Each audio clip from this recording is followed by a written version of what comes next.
बिस्मिल्लाहिर्रहमानिर्रहीम और अस्सलामुअलैकुम। 24 अगस्त पाकिस्तान में पीर की शाम, आसिम मुनीर्स डिफेक्टो फॉर्म 47 मिलिट्री राज डे 268। आज का व्लॉग बहुत ही भारी है। एक ही व्लॉग में बहुत सारी खबरें इकट्ठी हो गई हैं। एक तो सरहद यूनिवर्सिटी में एक ब्रिगेडियर साहब की पिटाई कर दी है स्टूडेंट्स ने, उन्होंने वहाँ फायरिंग कर दी है।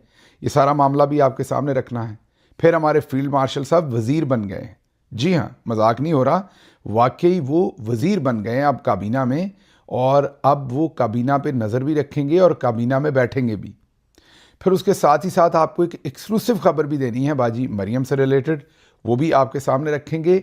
और उसके साथ साथ आपको ये भी बताएंगे कि किस तरीके से मरियम नवाज साहबा के साहबजादे जो हैं वो अब मिस्टर 10% से भी आगे निकलने की कोशिश कर रहे हैं।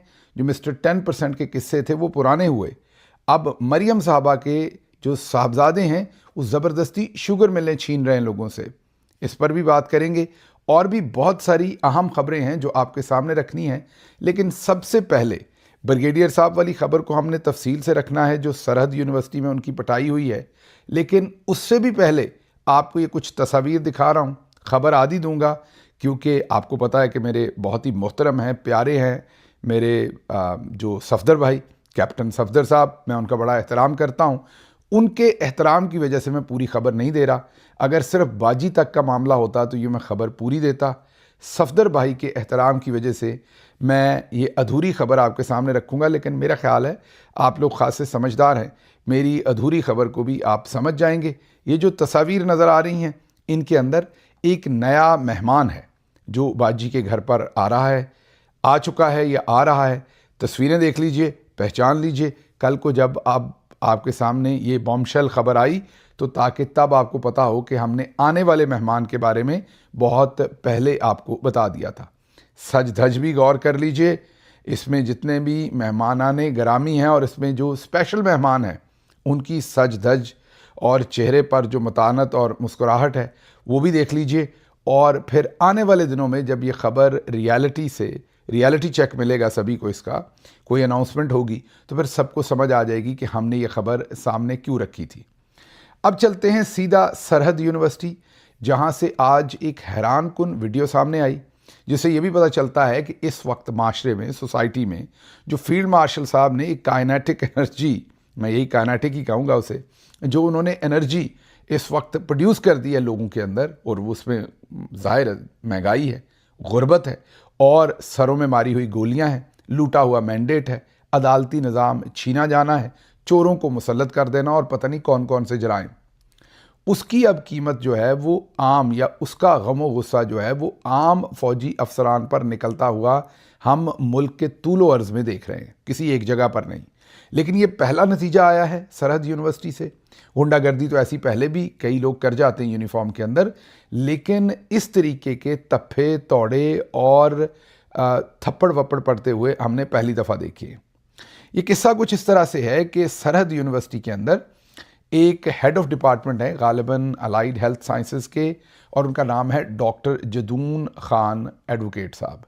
ये हेड ऑफ डिपार्टमेंट है उस अलाइड हेल्थ साइंसेज के महकमे के, और इनकी HR मैनेजर के साथ जो कोई खातून है वहाँ पर, उनसे इनका कोई कॉन्फ्लिक्ट हो गया।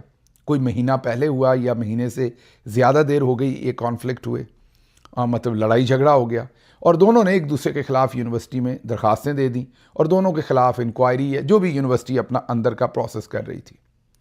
आज ये लड़ाई उस वक्त भयानक और मैं ये कहूँगा कि बेहुदा शक्ल इख्तियार कर गई जब ये खातून जो हैं HR की ऑफिसर, इनके या तो शौहर हैं, क्योंकि स्टूडेंट तो वहाँ यही कह रहे हैं कि वो इनके शौहर हैं जो ब्रिगेडियर साहब या कर्नल साहब आए, क्योंकि पुलिस उन्हें ब्रिगेडियर साहब कह रही है। मुझे भी यूनिफॉर्म से अंदाज़ा नहीं हुआ कि वो ब्रिगेडियर हैं कि नहीं हैं। बहरहाल उनको जो चपेड़ें पड़ी हैं उससे भी जाहिर है अंदाज़ा रैंक का तो नहीं होता मार पिटाई से, लेकिन पता नहीं चला कि वो ब्रिगेडियर हैं या कर्नल हैं। लेकिन बहरहाल वो उनको फ़ोन करके वहाँ बुला लिया गया। जब वो आए तो उन्होंने वहाँ क्या किया वो आप साथ साथ स्क्रीन पर देखते रहिए।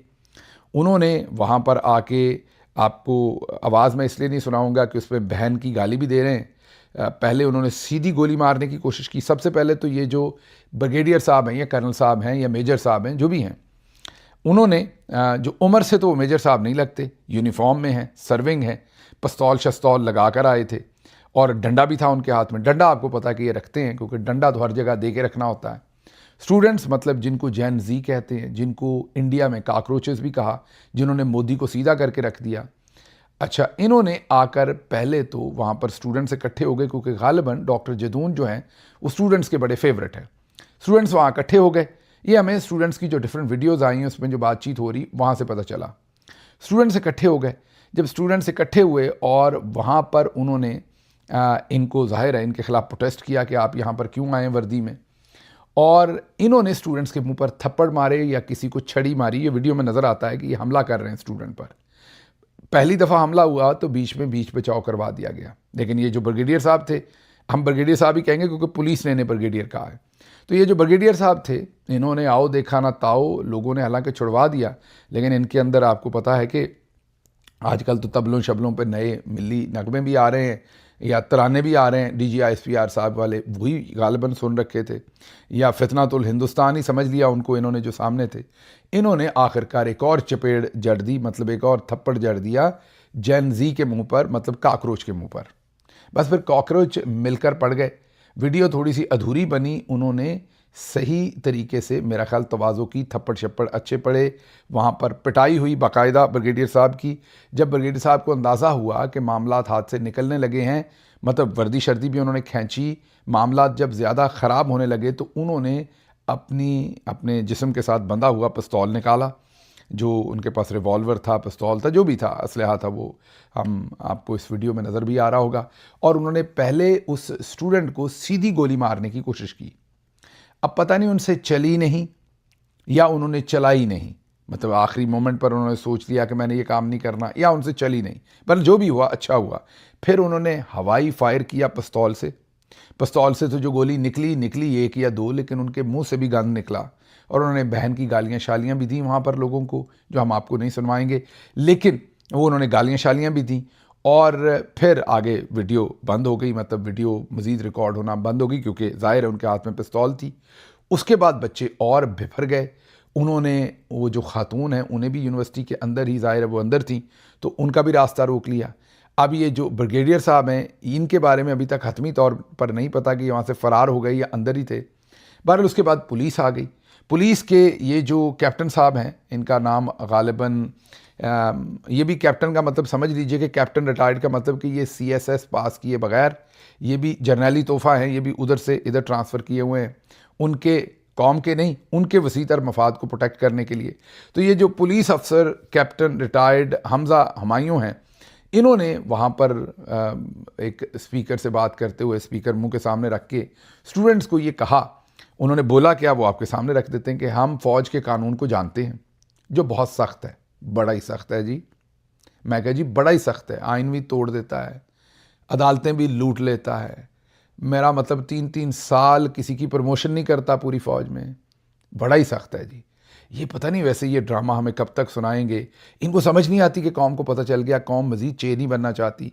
जितनी करप्शन और जितनी मेरिट की तबाही आपने कर रखी है अंदर, वो तो कौम को अब पता चला। हम तो सारी उम्र वाकई यही समझते रहे कि बड़ा मेरिट है और बड़ा सब कुछ सख्ती है। बस सख्ती यही है कि डंडा दे के रखना अपनों को भी परायों को भी, बाकी जहाँ पर दिल करे वहाँ पर मामलात जिधर को दिल करे मोम की नाक की तरह मोड़ देने हैं, और वो हम देख रहे हैं। बहरहाल उन्होंने कहा जी बड़ा कानून सख्त है, मैं तलबा को गारंटी देता हूँ कि वो जो भी फ़ौजी अफसर था, अब ज़रा गौर कीजिए कैप्टन साहब की शैतानी चेक कीजिए, हरामीपन चेक कीजिए। यहाँ वो कहते हैं कि जो भी फ़ौजी अफसर था, ब्रिगेडियर था, मुझे उसका नाम नहीं पता, इनको नाम नहीं पता, गौर कीजिए ज़रा उसके खिलाफ, लेकिन इन्हें यह पता है कि उसके खिलाफ सख्त कार्रवाई होगी, उस अफसर को कोई माफ़ी नहीं मिलेगी।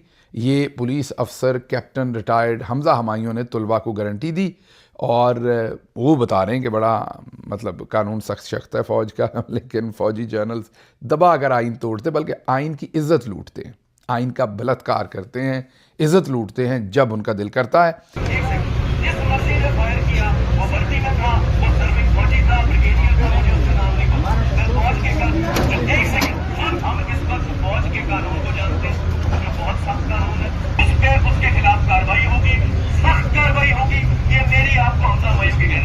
ये बोला जा रहा है हम उसको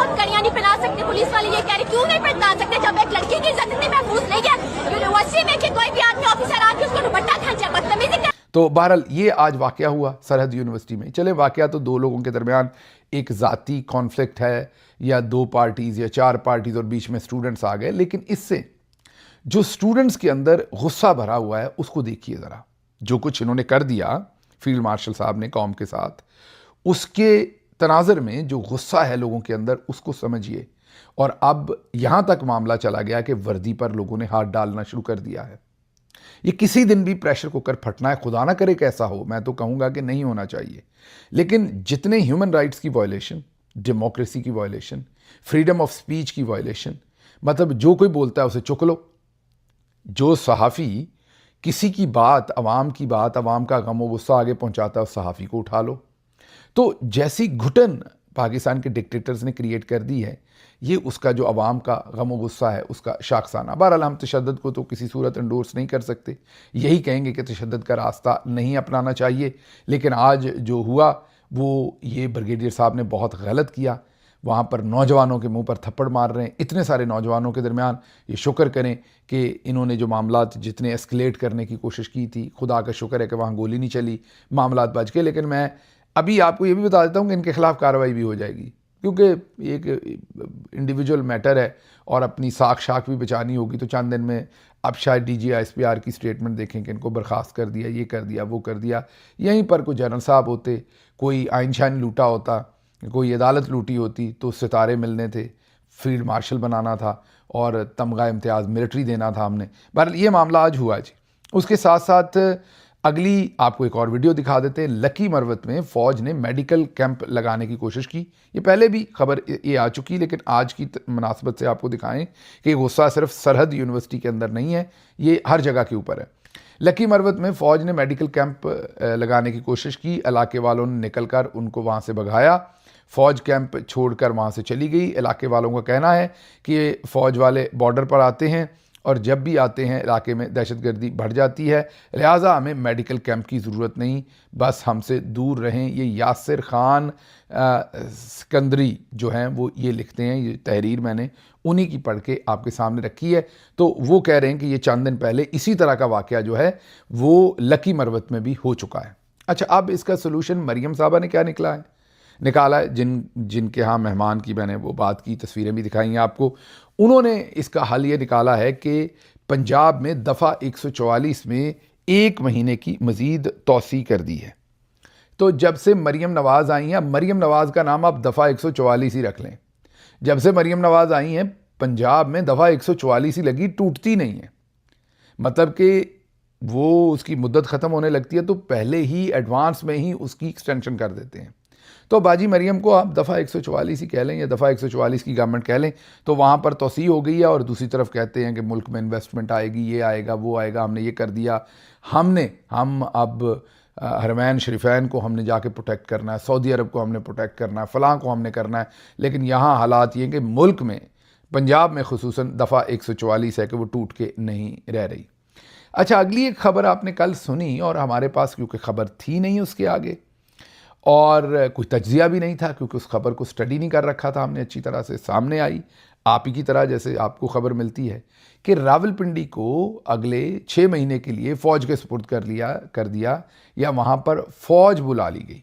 तो बड़ा सोचा कि ये क्या हुआ है, क्या यहाँ पर कोई बाहर से डेलीगेशन आना है दोबारा ईरान वगैरह के मामले में। तो उसमें लॉजिक ये थी कि फिर तो इस्लामाबाद को भी फ़ौज के हवाले करना चाहिए था। फिर क्या यहाँ फ़ौज मौजूद नहीं है?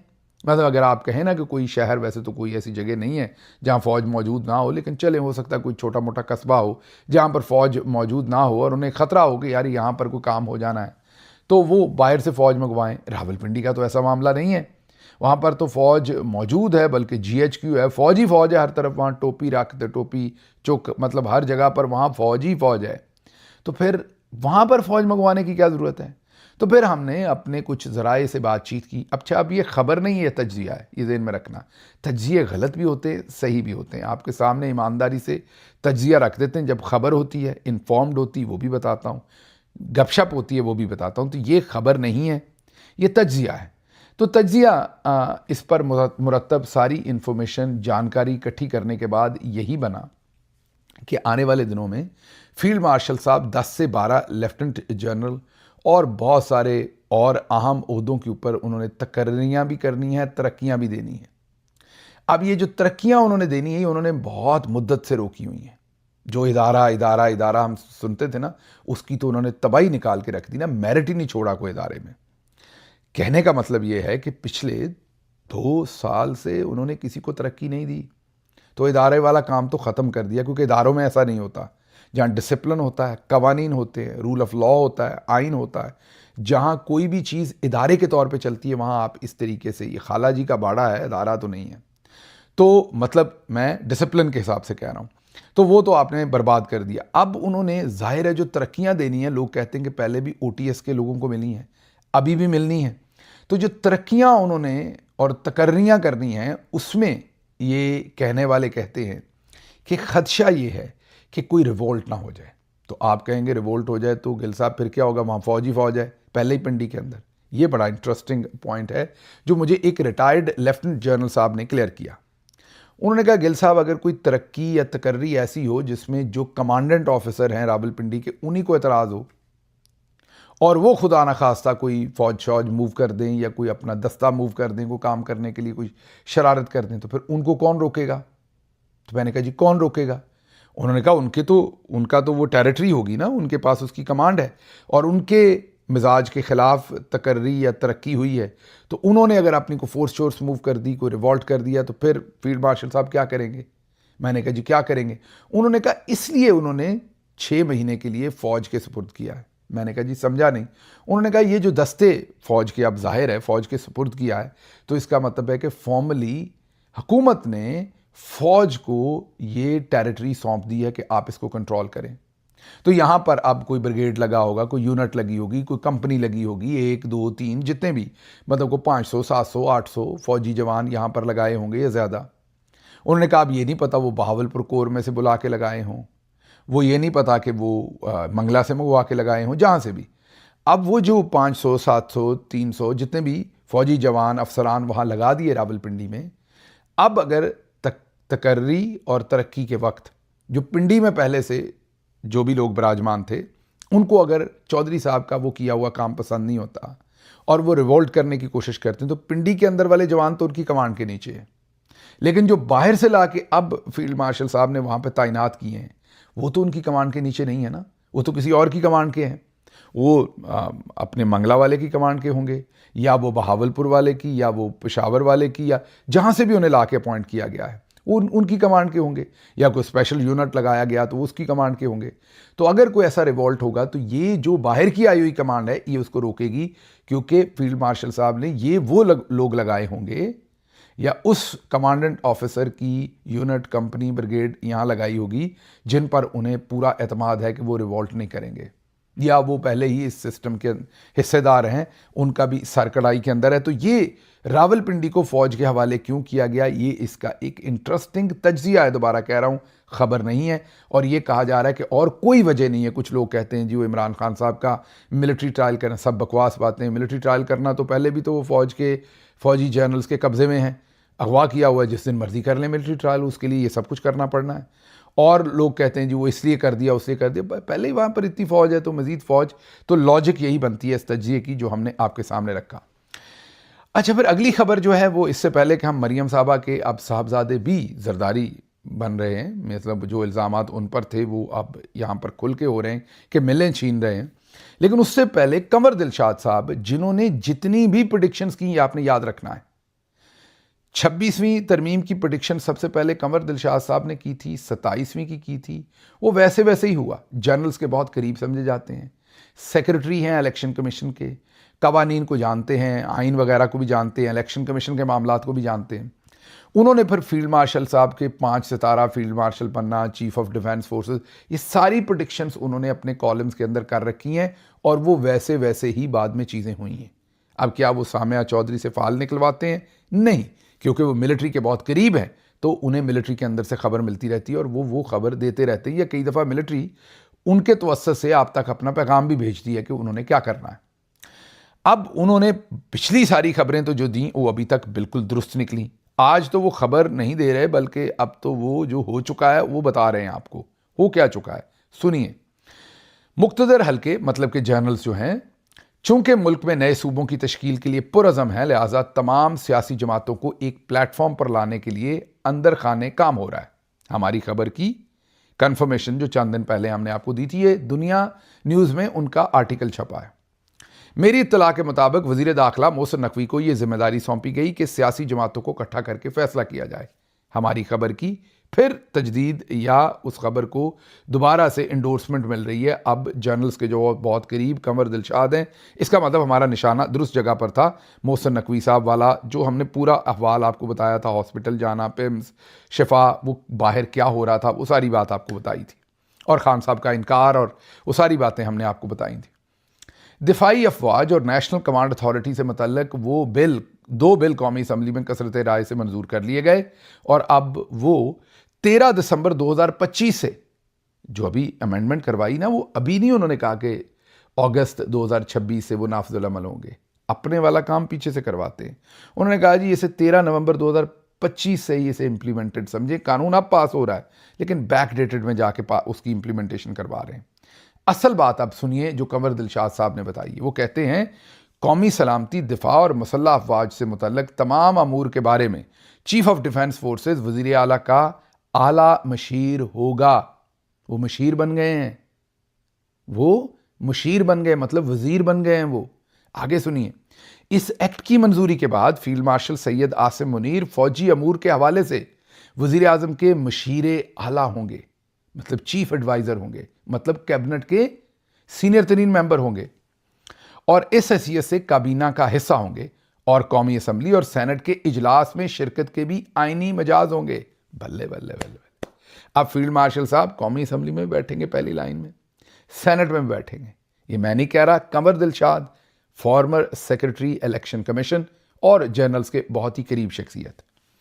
बतौर मशीर आला वो वफाकी और सूबाई हुकूमतों की गवर्नेंस पर भी गहरी नज़र रखेंगे। पता नहीं केड़ी केड़ी शायद नज़र रखेंगे, लेकिन बहरहाल नज़र रखेंगे। चीफ ऑफ डिफेंस फोर्सेस के मशीर आला मुकर्रर होने से, ये बड़ा इंपॉर्टेंट पॉइंट है, कंवर दिलशाद कहते हैं कि चीफ ऑफ डिफेंस फोर्सेस के मशीर आला मुकर्रर होने से 1954 की वो तारीख ताज़ा होती हुई नज़र आती है जब अबूरी आइन के तहत गवर्नर जनरल गुलाम मोहम्मद की काबीना में जनरल मोहम्मद अयूब खान वज़ीर दिफा मुकर्रर हुए थे, और काबीना के अहम रुकन के तौर पर मुल्की सियासत पर भी उनकी गहरी नज़र थी। और चुपो, ये अपने जद्दे अमजद के नक्शे कदम पर चल रहे हैं। आगे चलते हैं। CDF के मशीर आला मुकर्रर होने से वफाकी वज़ीर दाखिला मोहसिन नकवी के इस मौक़िफ़ की तौसीक होती है कि वज़ीर आज़म तमाम वजारतों की कारकर्दगी की जांच पड़ताल तीसरे फरीक से करवाएंगे और नताइज अवाम के सामने रखेंगे। तीसरे फरीक की जांच पड़ताल से मालूम होगा कौन सी वजारत कितना काम कर रही है। वो कहते हैं कि जो मोहसिन नकवी ने पिछले दिनों कहा था ना कि तीसरा फरीक एवेलुएशन करेगा वज़ीरों के काम की, वो कहते हैं ये हैं वो तीसरे फरीक, और अब ये काबीना का भी हिस्सा बन गए। मेरी राय के मुताबिक तीसरे फरीक में पाकिस्तान की इंटेलिजेंस एजेंसियों को भी शामिल कर लेना चाहिए, और मुमकिन हो सके तो ऑडिटर जनरल पाकिस्तान, FBR, नैब और पता नहीं किस किस को उन्होंने कहा कि शामिल कर लेना चाहिए। अब मुख्तसर बात क्या कि इसमें ख़बर सबसे बड़ी क्या कि फ़ौज तो नीचे ले ही ली थी पूरी की पूरी, उसके बाद एयरफोर्स भी ले ली, उसके बाद नेवी भी ले ली, उसके बाद जो एयरफोर्स का असर थोड़ा ज़ायल करने के लिए अपनी रॉकेट फोर्स बना ली ताकि एयरफोर्स वाला काम करिए ही ऐसी। उसके बाद फिर एयरफोर्स भी नीचे ले ली। अच्छा, फिर एटम बम भी नीचे लेके बैठ गए। अब उन्होंने कहा कि सारे जनरल 3 स्टार एंड अबव रखने, निकालने, रिटायर करने, वो भी मेरा काम, वो भी ले लिया। अब आज नई बात पता चली कि वो मशीर आला बन गए हैं, चीफ एडवाइज़र बन गए, मतलब वफाकी वज़ीर बन गए हैं, वो काबीना का हिस्सा हैं, पार्लियामेंट में बैठ सकेंगे और काबीना पर भी नज़र रखेंगे। मतलब अर्दली बेचारा अब मुसीबत में फंस गया। पहले काबीना का इजलास कर लेता था खुल खला के, वो अब वो करने जोगे भी नहीं रहे। तो ये बहुत ही मेजर न्यूज़ है। जो मैंने कहा था ना कि भारी भरकम वीलॉग है, मुझे खुद नहीं समझ के किस खबर को छोड़ूं किसको रखूं। जल्दी चलते हैं क्योंकि वक्त के अंदर अंदर अगली खबरें भी ज़रा पूरी कर लें। आगे जी, मरियम नवाज़ के साहबजादे जुनेद सफदर ने DG फूड के साथ मिलकर ज़बरदस्ती एक शुगर मिल लेने की कोशिश की।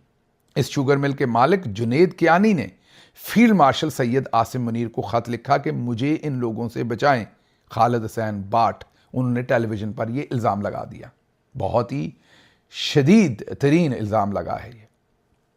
चनार शुगर मिल्स फैसलाबाद, उन्होंने केन कमिश्नर पंजाब अमजद हफीज़ और नदीम नासर के किरदार की तहकीकात के लिए आर्मी चीफ को ख़त लिख दिया। ये वही बात है जो खालिद बाट कह रहे हैं। तो चनार शुगर मिल जिसके मालिक जो हैं वो उनका नाम कियानी साहब है, उन्होंने ये बंदिश के लिए लिखा है ख़त। जुनेद कियानी उनका नाम है और जुनेद सफदर उनसे जो मिल है वो अमजद हफीज़ और नदीम नासर के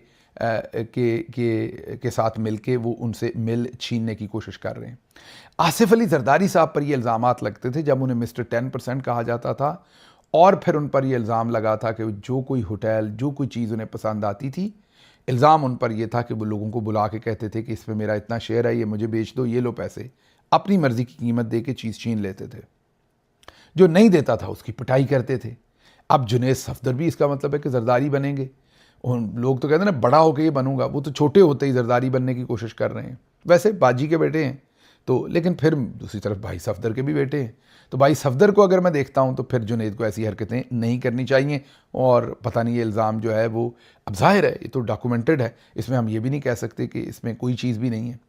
अच्छा, इसमें एक और इम्पॉर्टेंट बात है जो कि आपको याद रहे कि ये जो अमजद हफीज़ साहब हैं गालिबन, इनके बारे में हमने खबर आपको बहुत पहले अपने वीलॉग में भी दी थी और हमने ट्वीट भी किया हुआ है रिकॉर्ड पे कि जो अमजद हफीज़ हैं ये जुनेद साहब के बहुत करीब हैं और इन पर ये इल्ज़ामात हैं कि ये जुनेद सफदर साहब के बहुत सारे काम करते हैं, और ये भी इल्ज़ामात हैं कि इनके पास कई सारे ओहदे हैं।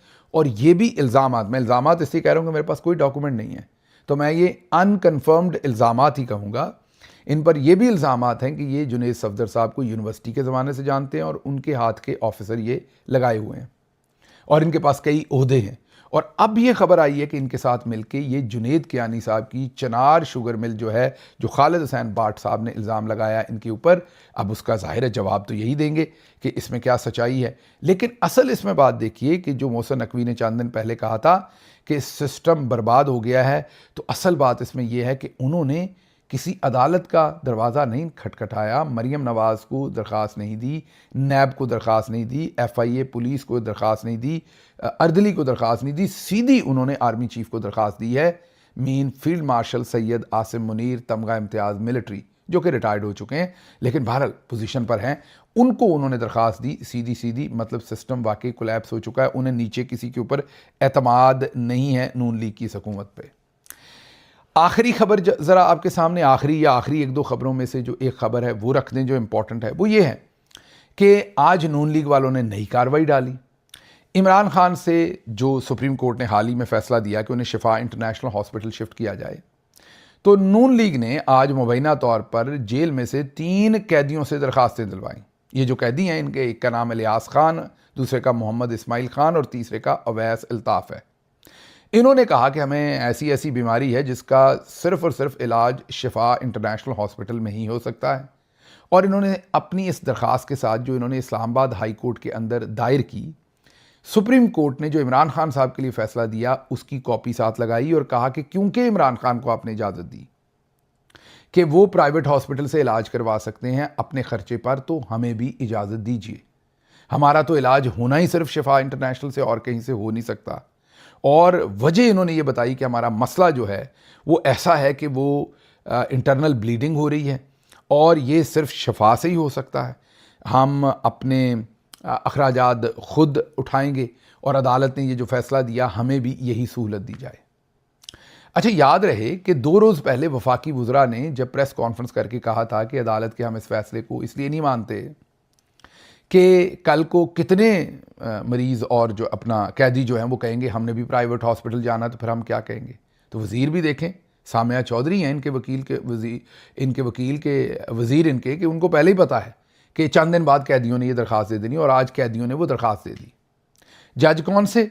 आसिफ साहब कौन है? ये वही जज हैं जिनके बेटे ने 2 लड़कियों को एक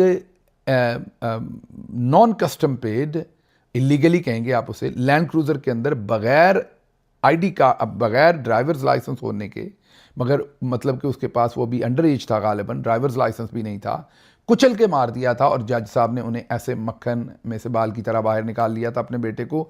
2 जवान बच्चियों की ज़िंदगी इनके बच्चे ने ली थी। ये वही जज साहब हैं जिन्होंने इस केस को सुना है, 27 तारीख के नोटिस कर दिए। अच्छा, अब इसमें हैरान कौन बात क्या है, इमरान खान को तो शिफा हॉस्पिटल भेजने के फैसला किया और उस पर अमल दरामद नहीं हुआ, लेकिन एक और कैदी है जिसको गायनी के अलावा बाकी सारे ही मसाइल थे। नवाज शरीफ साहब की मैं बात कर रहा हूँ, प्लेटलेट्स, मैदे का, हार्ट का, मतलब सारे ही उन्हें मसले थे और वो इम्प्लीमेंट भी हुआ। उनको उनके घर भी शिफ्ट किया गया, 2 दफ़ा उनके घर, शायद 54 दिन रहे थे अपने घर में। तो जाती उम्रा में भी उनका इलाज चलता रहा, 34 थे या 54 थे। उसके बाद वो हॉस्पिटल्स में भी कई दफ़ा रहे। उसके बाद वो बैरून मुल्क भी चले गए 50 रुपए का स्टाम्प पेपर देकर, और लंदन में 4 हफ्ते के लिए गए, फिर 4 साल नहीं आए। तो वो फैसला तो इम्प्लीमेंट हो गया ना, नवाज शरीफ साहब को रिलीफ मिल गया। ये कैसे कैदी हैं तीनों, ये कैसे कैदी हैं तीनों कि इन्होंने इमरान खान का फैसला जो अभी इम्प्लीमेंट भी नहीं हुआ, मतलब इमरान खान को रिलीफ नहीं मिला, सिर्फ सुप्रीम कोर्ट ने फैसला दिया, इन्होंने वो लगा दिया, लेकिन जिस फैसले पर इम्प्लीमेंटेशन हो गई वो नहीं लगाया। है ना ज़बरदस्त बात। अच्छा, इस पर गरीदा फारूकी साहबा ने भी ट्वीट किया कि आप पता नहीं कितने कैदी आएंगे और क्या होगा, और गरीदा फारूकी साहबा ने भी यही सवाल उठाया कि इमरान खान को अब ये मिली है जो रिलीफ, तो अब देखें ये सब ने भी मांग ली है। उनको भी याद नहीं आया कि वो नवाज शरीफ का मेंशन करें जिसको असल में बैरून मुल्क भेजा गया था। प्राइवेट हॉस्पिटल तो इमरान खान ने पाकिस्तान के अंदर जाना था और अभी गए भी नहीं, उनका इलाज भी नहीं हुआ, भेजा भी नहीं गया। तो जिसको भेज दिया, जिसका इलाज करवा दिया, उसके बारे में कोई बात नहीं कर रहा। तो मुझे लतीफ़ा याद आ गया कि एक मौलवी साहब ने कहीं खुतबे में कह दिया कि तेज़ रंग की सुर्खी लगाने से ज़रा मजहबी मामलात ख़राब हो जाते हैं और ख़वातीन को एहतियात बरतनी चाहिए, बहुत शोख तेज़ रंग की सुर्खी नहीं लगानी चाहिए, लिपस्टिक नहीं लगानी चाहिए। तो उस पर एक नमाजी खड़ा हो गया जिसकी बेगम शायद लगाती हो, उसको लगा यार ये तो मेरे पे फायर कर दिया मौलवी साहब ने। तो उसने कहा कि मौलवी साहब ये आपने खुतबे में क्या कहा है, आपकी बेगम भी तो लगाती हैं, उनकी सुर्खी भी तो तेज़ होती है। मौलवी साहब को अब समझ रहा है गरीदा फारूकी की तरह कि मैंने कहना क्या है, ये तो नवाज शरीफ की बात कर दी इन्होंने। तो मौलवी साहब ने थोड़ा सोचने के बाद कहा कि यार बात सुन, वो अगर लगाती है तो उन्होंने फबदी भी है, मीन उसे अच्छी भी लगती है अगर वो लगाती है। तो बस ऐसा ही इस वक्त सारा सूरत हाल चल रही है कि नवाज शरीफ ने ऐसा किया है तो उसे फबता भी है। और ये जो सारा मामला आपके सामने हमने रखा है, ये एक इसमें से हम क्या कहें, अब बेशर्मी है, बगैरती है जो की जा रही है इस टाइम। और ज़ाहिर है इसमें भी कहीं ना कहीं हमारे जनरल साहबान का हाथ होना है, ये फ़ाइल ये करवाने में, और नून लीग भी साथ मिली होगी, और कैदी शादी पकड़ के खुद ही ये रेंटे पटिशन है, और आगे जज साहब भी वैसे ही हैं, तो ये काम इन्होंने चलाया है। दूसरा, सुप्रीम कोर्ट आज पहुँचे हैं पाकिस्तान तहरीक इंसाफ के वकील, उन्होंने इमरान खान साहब की जो तौहीन अदालत इन्होंने जो की है उसके ख़िलाफ़ पटिशन जो है वो दोबारा फ़ाइल जो हुई है उसका उन्होंने कहा कि नंबर लगाएं और उसको सुने बराए मेहरबानी। तो आज गौहर खान और लतीफ़ खोसा साहब मिले हैं रजिस्ट्रार को, तो उन्होंने कहा है कि हम आपका नोट चीफ़ जस्टिस को भेज देते हैं, याया अफरीदी साहब को, आगे उनकी मर्ज़ी है कि वो उसे कब लगाते हैं। तो याया अफरीदी साहब तक नोट पहुंच गया, बॉल उनके कोर्ट में है, उम्मीद तो है कि वो सुन लेंगे। हमें तो किसी ने यही कहा है कि वो शायद अगले चंद दिन में सुन लें, बाकी अल्लाह को पता है। मुझे यहाँ से इजाज़त दीजिए, अल्लाह आपका हामी और नासिर हो। पाकिस्तान जिंदाबाद।